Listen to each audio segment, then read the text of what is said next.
This is an introductory video about how to use the LiveScribe Echo Pen.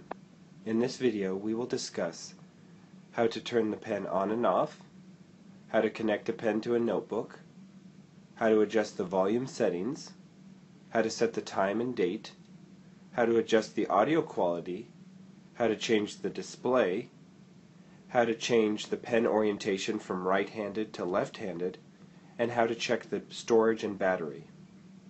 First, to turn the pen on and off, you can find the on and off button near the top of the pen. You should see the screen of the pen turn on. Second, you will need to associate a pen with a notebook. A notebook can only be connected to one pen. If the notebook has not been used before, you should hear the message, "This notebook is available to use on your smart pen." Look for the sticker at the front of the notebook and tap the pen in the center of the circle. Next, we will focus on how to adjust many of the basic settings. Many of the basic settings can be adjusted by using the back side of the cover of the notebook. On the bottom, you can find the general settings. In the bottom left corner, you can adjust the volume. Above the volume settings, you can find the time and the date. Click on the Set Date button and then enter the date. Then click on Set Time and enter the time. To the bottom right of the settings box, you can adjust many of the audio settings. The menu voice is what you hear when you are scrolling through the settings of the pen. You can turn it on or off by clicking on the menu voice. The playback latency option controls what portion of audio gets played back when you tap on your notes.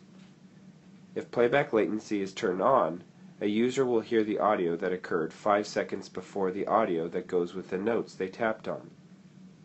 The audio quality settings can be adjusted here also. High records audio at the highest quality and requires the most storage space.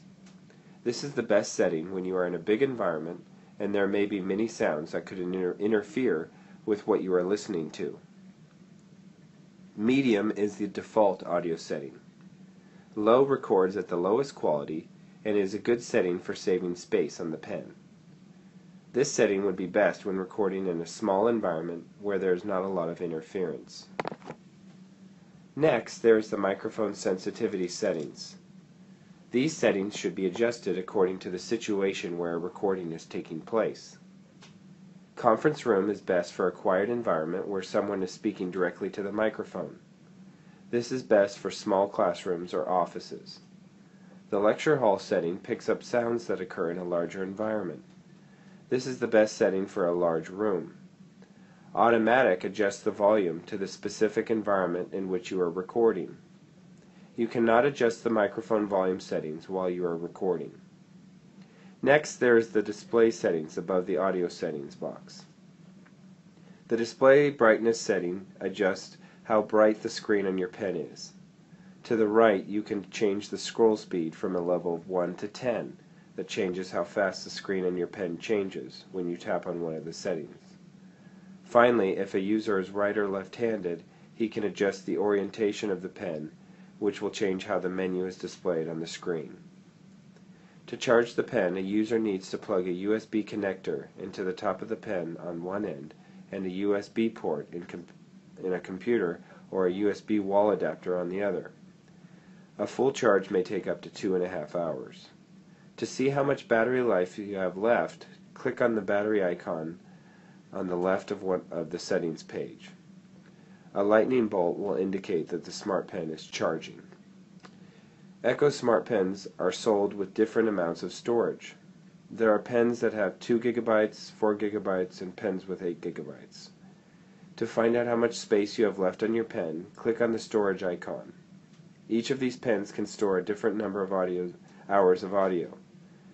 2 gigs can store up to 200 hours, 4 gigs can store up to 400 hours, and 8 gigs can store up to 800 hours. The amount that you can store on a pen will be affected, however, by various factors such as how many pages you have recorded, what audio setting was selected, and whether you have any apps installed in the pen. Thank you very much for watching this introductory video on the LiveScribe Echo Pen. If you have any more questions or comments, please contact Joseph Polizotto at jpaulazotto@taftcollege.edu or contact me at 661-763-7977. Thank you very much for watching.